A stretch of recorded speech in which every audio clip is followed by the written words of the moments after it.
योगी आदित्यनाथ जी को आमंत्रित करता हूं, कृपया वह आवे और इस विशाल जन समुद्र को संबोधित करने की कृपा करें। पूज्य योगी आदित्यनाथ जी, बोलिए जय श्री राम। भारत माता की। ये अयोध्या की आवाज नहीं है, पूरा देश और पूरी दुनिया अयोध्या आना चाहती है।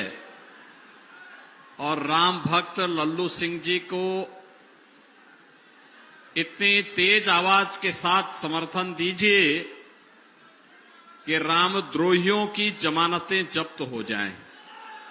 भारत माता की, भारत माता की, भारत माता की जय श्री राम, जय जय श्री राम।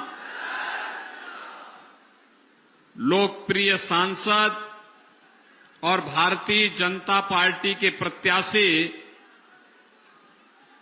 श्री लल्लू सिंह जी, भारतीय जनता पार्टी के जिला के अध्यक्ष श्री संजीव सिंह जी,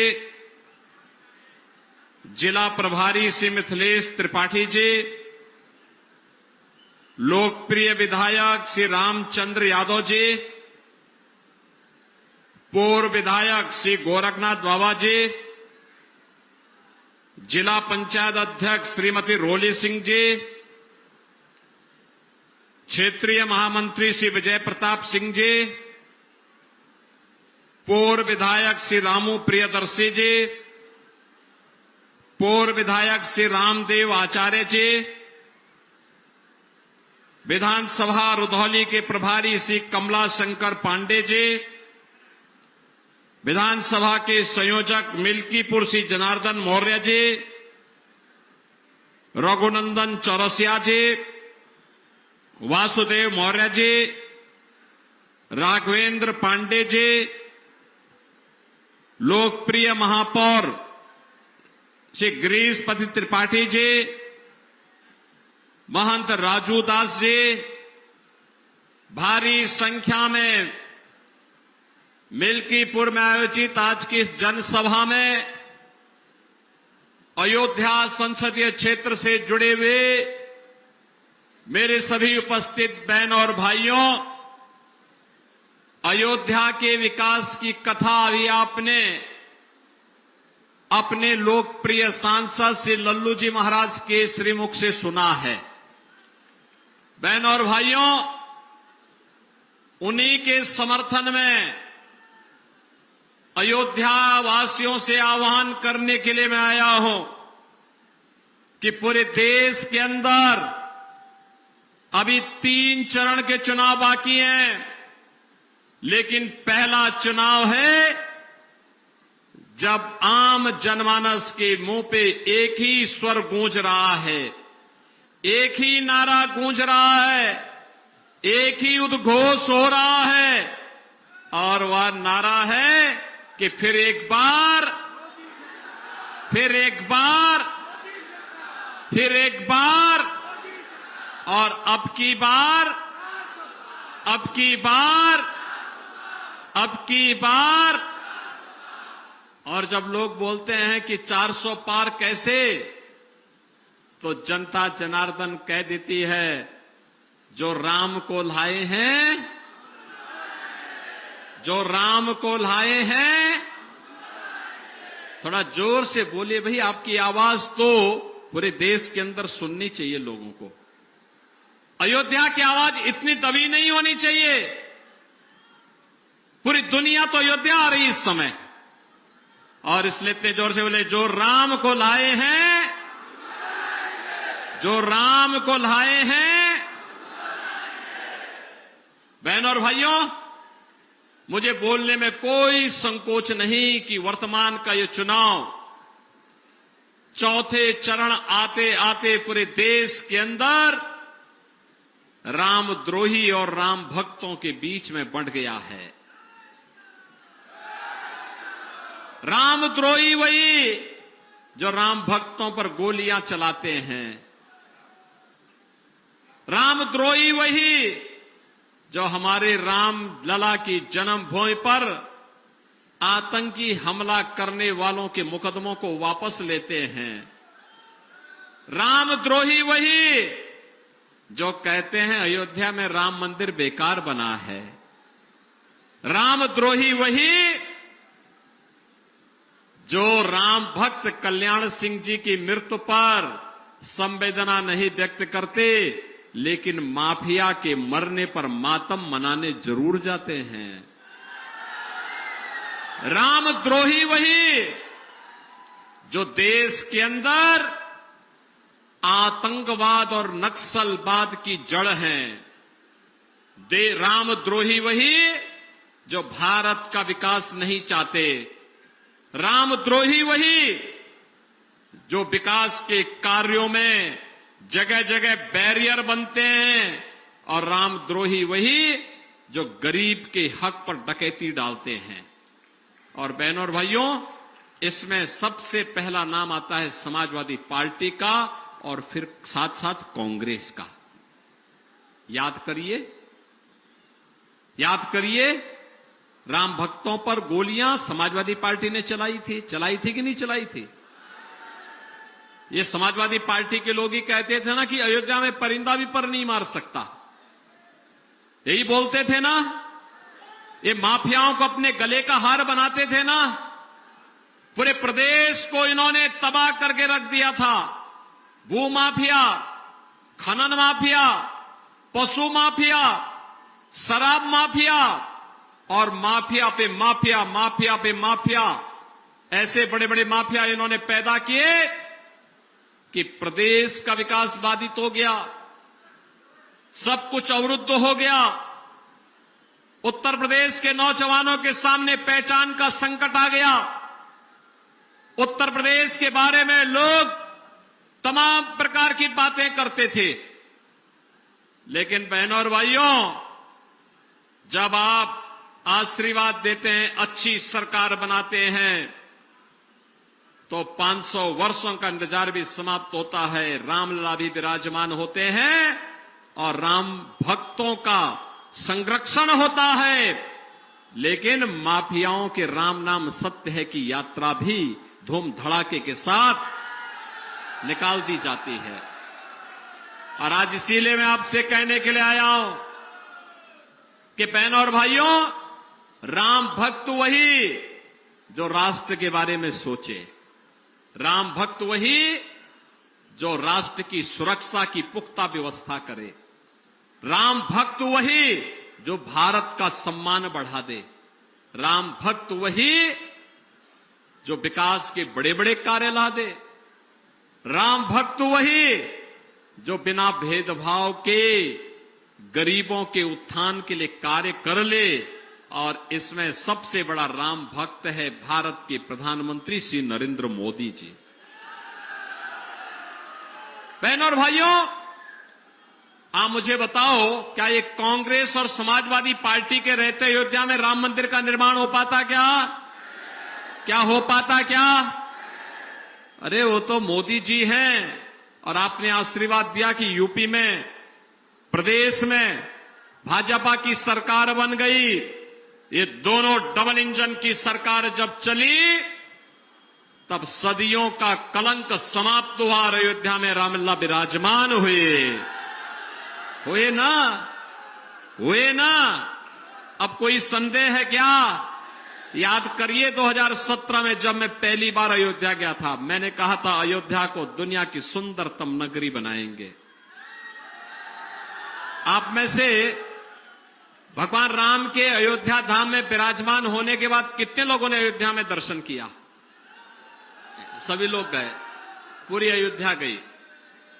बहनों और भाइयों, हमारी ये पीढ़ी सौभाग्यशाली है, और अयोध्यावासी तो यहां जन्म लेना, यहां सेवा करना, ये तो और भी सौभाग्यशाली है कि हमें प्रभु के धाम में, उनकी भूमि पर जन्म लेने का सौभाग्य और यहां जनता जनार्दन की सेवा करने का सौभाग्य प्राप्त हुआ है।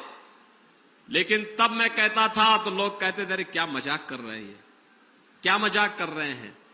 जब मैं पहली बार मैंने कहा अब अयोध्या को, देश प्रदेश को मैं माफिया की भूमि नहीं बनने दूंगा, ये महोत्सव की भूमि होगी। और दीपोत्सव मनाने के लिए अयोध्या में गया था दीपावली के अवसर पर। लोग कहते थे सब क्या मजाक बना दिया है। मैंने कहा मजाक नहीं, ये हकीकत है। अयोध्या को दुनिया की सुंदरतम नगरी बनाएंगे। आज बना दिया ना, बना दिया ना। आज अयोध्या में 4 लेन की कनेक्टिविटी और मिल्कीपुर भी उससे लाभान्वित हुआ है। बहनों और भाइयों, अयोध्या में इंटरनेशनल एयरपोर्ट है, और इंटरनेशनल एयरपोर्ट किसके नाम पे है? महर्षि वाल्मीकि के नाम पर। किसके नाम पर है? महर्षि वाल्मीकि के नाम पर। वहां जो भोजनालय है ना, जहां अच्छा भोजन मिलता है, अच्छा भोजन मिलता है जहां, वह किसके नाम पे है? माता सबरी के नाम पर। और रेन बसेरा जितने हैं ना, ये रेन बसेरा हैं किसके नाम पे? निषाद राज के नाम पे। किसके नाम पे? निषाद राज के नाम पे।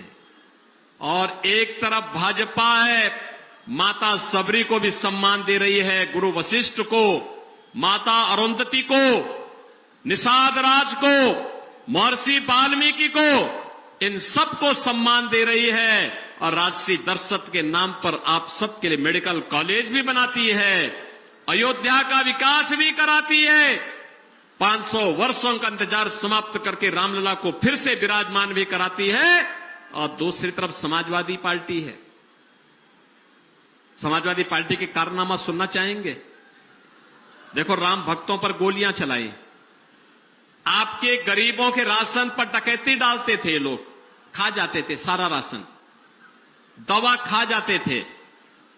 और बहनों और भाइयों, यही नहीं करते थे, इनके समय में जितने भी सामाजिक न्याय के प्रतीक दलित महापुरुष हुए, उन सबके जितने भी नाम पर, उनके नाम पर संस्थान थे, उनका नाम समाजवादी पार्टी ने हटा दिया था। जैसे लखनऊ के भाषा विश्वविद्यालय का नामकरण ये कांसीराम जी के नाम पे था, समाजवादी पार्टी ने हटा दिया। कन्नौज के मेडिकल कॉलेज का नाम बाबा साहब भीमराव अंबेडकर के नाम पे था, समाजवादी पार्टी ने हटा दिया, नाम हटा दिया। मैंने फिर से नाम बाबा साहब भीमराव अंबेडकर का कर दिया। मैंने कहा बाबा साहब भीमराव अंबेडकर भारत के संविधान के शिल्पी हैं, ये मेडिकल कॉलेज उन्हीं के नाम पे होगा। सहारनपुर के मेडिकल कॉलेज का नाम कांसीराम जी के नाम पे था, इन्होंने वो नाम भी हटा दिया। याद करिए, समाजवादी पार्टी के अध्यक्ष जब प्रदेश के मुख्यमंत्री थे, तब बहनों और भाइयों, इन्होंने पहला वक्तव्य क्या दिया था? इन्होंने कहा था कि ये जितने भी दलित महापुरुषों के जितने स्मारक हैं, सबको मैं तोड़ूंगा। वो तो हमने कहा तोड़ोगे तो सरकार को उखाड़ फेंक डालेंगे। बहनों और भाइयों, इन्होंने पहला हस्ताक्षर क्या किया था? पहला हस्ताक्षर किया था अखिलेश यादव ने कि जन्मभूमि पर आतंकी हमला करने वाले आतंकवादियों के मुकदमों को वापस लिया था। क्या ऐसे रामद्रोहियों को चुनाव जिता के भेजेंगे क्या? अरे एक पुण्य आपके साथ है, और वह पुण्य है, अरे वर्तमान पीढ़ी को भी और भावी पीढ़ी को भी बता पाएंगे कि देखो, जब रामलला विराजमान हुए तब हम सामने थे, और रामलला विराजमान इसलिए हुए क्योंकि हम भी उसके भागीदार थे। भागीदार इसलिए, नेतृत्व तो मोदी जी का है, मार्गदर्शन उनका है, लेकिन बहनों और भाइयों, मोदी और योगी को ताकत कौन देता है? कमल के फूल पर जो वोट पड़ता है ना, वही मोदी और योगी की सबसे बड़ी ताकत है। जो हमारे विधायक और सांसद हैं, महापौर हैं, जिला पंचायत अध्यक्ष हैं, यही हमारी सबसे बड़ी ताकत है, यही हमारी ताकत है। और यही ताकत है कि 500 वर्षों की समस्या का समाधान एक झटके में करके आपको और वर्तमान पीढ़ी के सामने आपको गौरव के साथ सिर उठा के आप कह सकते हैं। कोई अगर आपकी वर्तमान पीढ़ी और भावी पीढ़ी कभी आपसे पूछे कि कोई ऐसा काम बताओ जो आपने जीवन में किया होगा, कहना यार देखो, घर और खेत बाड़ी बाकी सब लोग लेते होंगे, लेकिन हां मैं बोलता हूं हमारे वोट से अयोध्या में राम मंदिर का निर्माण हुआ है। ये बोलो, इसको दावे के साथ बोलो। और इस लोक के बाद जब परलोक में पूर्वजों के पास जाना होगा ना, वहां भी अपने पूर्वजों को बता पाएंगे कि देखो आपका जो संकल्प था, उस संकल्प की हम पूर्ति करके आए हैं। अयोध्या में रामलला को विराजमान करके आए हैं। रामलला की भी कृपा होगी और पूर्वजों का भी आशीर्वाद प्राप्त होगा।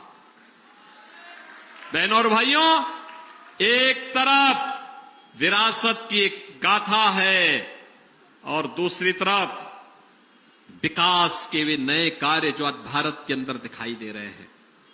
मोदी जी ने भारत की कायाकल्प की है, भारत का सम्मान दुनिया में बढ़ाया है, भारत को दुनिया का एक सुरक्षित देश बनाया है, भारत में आतंकवाद और नक्सलवाद की समस्या का समाधान किया है। विकास के बड़े बड़े कार्य हो रहे हैं, highway, railway, airport, medical college, AIIMS, IIT, IIM, IIIT, NIT, world class university, ये सब भारत के अंदर हैं। और हर घर नल की योजना भी, और हर नल से जल भी है, यह भी आज भारत के अंदर और उत्तर प्रदेश के अंदर आपको देखने को मिलता होगा। मिलता है ना, मिलता है, दिखाई दे रहा है ना कार्य। अब तो कोई ये नहीं कह सकता ना विकास नहीं हुआ है, कह सकता है क्या? बहनों और भाइयों, एक तरफ यह विकास है और दूसरी तरफ गरीब कल्याण भी है।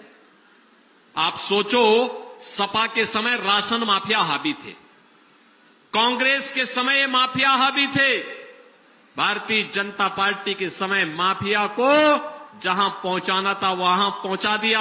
80 करोड़ लोग फ्री में राशन की सुविधा का लाभ देश के अंदर प्राप्त कर रहे हैं ना।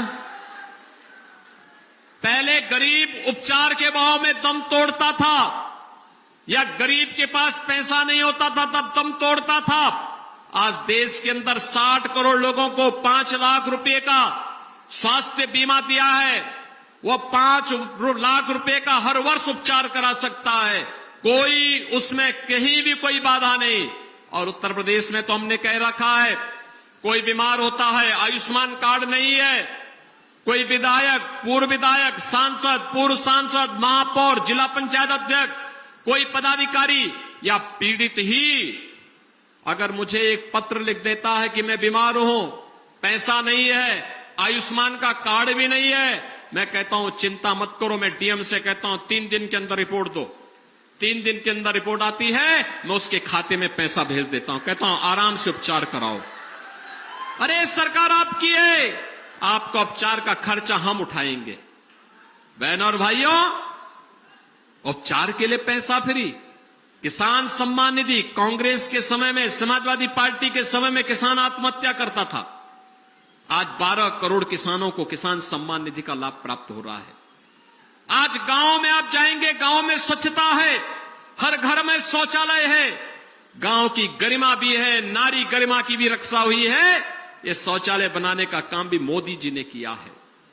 और बहनों और भाइयों, स्वस्थ ईंधन के लिए रसोई गैस का सिलेंडर हर कनेक्शन हर परिवार को 10 करोड़ परिवार को दिया है। और हमने तो व्यवस्था भी की है कि होली और दीपावली को फ्री में भरा हुआ सिलेंडर इन परिवारों को देंगे, दे रहे हैं। 4 करोड़ घर बन गए और बाकी आपको आश्वस्त करते जितने बचे हैं उन सबको बोल दीजिए अगले 3 वर्ष के अंदर मोदी जी के नेतृत्व में ये भी मकान बनेंगे। बनाएंगे ना? तैयार है ना? बहनों और भाइयों, गरीब कल्याण भी है तो विरासत भी है, विकास भी है, गरीब कल्याण भी है। और मैं आपसे यही कहने के लिए आया हूं कि आज जो ये माहौल देश के अंदर बन रहा है, इस माहौल में हम सब सहभागी बने। कांग्रेस, सपा, बसपा, ये तीनों केवल आज के दिन पर वोट कटवा है। और कांग्रेस और सपा का वर्तमान संस्करण तो बहुत खतरनाक संस्करण है, बहुत खतरनाक संस्करण। जब भी ये दोनों मिलते हैं, मान चलिए कोई अपशकुन होने वाला है। अब शकुन कैसे? आप सोचिए, जब समाजवादी पार्टी की सरकार थी और केंद्र में कांग्रेस की सरकार थी, तब अयोध्या में राम जन्मभूमि पे आतंकी हमला हुआ था कि नहीं हुआ था? तभी हुआ था। जब ये दोनों आपस में मिलते हैं, कोई गड़बड़ जरूर करते हैं। और आज फिर क्या गड़बड़ करने के लिए आए हैं? अब तो इनका नया नाम और पड़ने वाला है, और वह नाम मैं आपको बता रहा हूं। इन्होंने अनुसूचित जाति, जनजाति और पिछड़ी जाति के आरक्षण पर सेंध लगाने की साजिश की है। भाजपा इसको पूरा नहीं होने देगी। अनुसूचित जाति और पिछड़ी जाति के आरक्षण के अधिकार को कोई माई का लाल हटा नहीं सकता है। भारतीय जनता पार्टी आपके साथ में खड़ी है। लेकिन इनका गरीबी हटाओ का जो मॉडल है वो बहुत खतरनाक है। क्या खतरनाक है? वह खतरनाक है, क्या कहते हैं ये? अब ये कहते हैं कि हम एक झटके में गरीबी हटा देंगे। कहा कैसे? एक पत्रकार ने पूछा इन लोगों से, कहा कैसे हटाएंगे? तो कहते हैं वेल्थ सर्वे करेंगे। कहा क्या मतलब? कहा संपत्ति का सर्वे करेंगे, और फिर कहा कि जो उनके बाप दादों की संपत्ति होगी, उस आधी संपत्ति, उसमें से आधी संपत्ति हम ले लेंगे, और फिर कांग्रेस और समाजवादी पार्टी के गुंडों को बांट देंगे। बहनों और भाइयों, ये समाजवादी पार्टी और कांग्रेस का नया संस्करण है, और इसको कहते हैं खून चूसवा। आपने सुना होगा ना, बहुत बार नाम आते हैं अलग अलग। कभी लोग अफवाह फैलाते हैं बाल नचुआ का, बाल नचुआ यही बोलते हैं ना, ये अफवाह गांव में चलती है, और ये खून चूसवा संस्करण है इनका। बताओ, औरंगजेब की आत्मा घुस गई इन लोगों के ऊपर। ये जजिया कर है औरंगजेब का। क्या ये जजिया कर उछलने देंगे आप सपा और कांग्रेस के लोगों को? क्या अपने पे, अपनी संपत्ति पर जबरदस्ती कब्जा करने देंगे क्या आप इन लोगों को? अरे जवाब क्यों नहीं देते? क्या ये अधिकार देंगे? आपके बाप दादों की कमाई, आपका मकान, आपका खेत, आपका खलियान, और कब्जा करने के लिए लोग आ जाएंगे? क्या इसकी अनुमति दे देंगे आप इनको? और बहनों और भाइयों, इसीलिए मैं आपके पास आया हूं, आपसे कहने के लिए, इसीलिए कहने के लिए आया हूं। देखो, लल्लू सिंह जी तो राम भक्त हैं, परम राम भक्त हैं। पूरा जीवन ही राम मंदिर के लिए समर्पित किया है, पूरा जीवन ही। जब राम मंदिर के लिए समर्पित किए थे तब विधायक भी नहीं थे, बाद में विधायक बने। रामचंद्र यादव रुधौली से हमारे विधायक हैं, लगातार नाम ही रामचंद्र है। और ये गोरखनाथ बाबा ना, ये गोरखनाथ बाबा तो बाबा गोरखनाथ की बबूती के आशीर्वाद से ये पैदा हुआ है, ये पैदा ही उससे हुआ है। इसके बाबूजी गोरखपुर में तैनात थे, और जब घर में कोई बच्चा पैदा नहीं हो रहा था तो बाबा से ही आशीर्वाद लिया कि बबूती लेकर के, कि एक लड़का पैदा हो जाए और किसी लायक हो जाए, और इसलिए उसके बाबूजी ने उसका नाम ही बाबा गोरखनाथ रख दिया।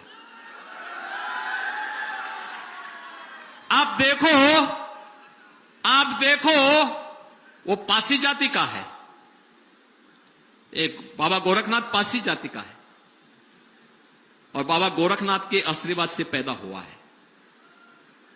विधायक भी बना। वो तो पिछली बार इसने मूर्खता की, ये आके कहेगा कि पहले कि मैं चुनाव नहीं लड़ूंगा। अबे हमने कहा क्या हो गया तुझे? तब तक देर हो चुकी थी, तो उसी में समाजवादी पार्टी के यहां के प्रत्याशी थोड़ा हाथ मार गए, नहीं तो उनकी पिछली बार ही जमानत जब्त हो जाती। हम 22 में ही उनकी जमानत जब्त करवा देते। ये धाम करने के लिए चला गया। तो हमने कहा भाई पहले जनता जनार्दन की सेवा करो, लोकतंत्र में सबसे बड़ा धाम ये है। और बहनों और भाइयों, आज मैं आपसे कहने के लिए आया हूं, इसीलिए कहने के लिए आया हूं कि लोक और परलोक दोनों को सुधारने का अवसर है। कमल चुनाव चिन्ह पर वोट देकर के आत्मनिर्भर और विकसित भारत की परिकल्पना को साकार करना है, और वह केवल और केवल भाजपा कर सकती है, मोदी जी के नेतृत्व में। मोदी जी भारत के विकास के रथ के सारथी हैं। महाभारत के युद्ध में कृष्ण की भूमिका में हैं और जहां मोदी जी होंगे, जहां कमल का फूल होगा, वहां विजय जरूर होनी है। और इसीलिए तो पूरे देश के अंदर गाना भी गूंज रहा है, चाहे जितना जोर लगा लो, आएंगे तो और जीतेंगे तो मोदी जी जीतने हैं, 400 पार होना है, तो लल्लू सिंह जी को भी जिता करके यहां से भेजे, आपका गौरव बढ़ेगा, सम्मान बढ़ेगा। सहमत हैं? सभी लोग सहमत हैं? सहमत हैं ना? और बहनों और भाइयों, इसके लिए आपको 2 काम करना होगा। पहला कार्य, 20 मई को चुनाव है, घर घर जाना होगा। जाएंगे? घर घर जाएंगे? देखो मेरे सामने बोल रहे हैं, झूठ मत बोलना। घर घर जाएंगे, एक एक वोट कमल चुनाव चिन्ह पर डलवाएंगे। और चुनाव के दिन दूसरा कार्य है, चुनाव के दिन पहले मतदान, तो फिर मेरे साथ दोनों हाथ उठा करके बोलेंगे, दोनों हाथ उठा करके, भारत माता की, भारत माता की, भारत माता की जय श्री राम, जय जय श्री राम।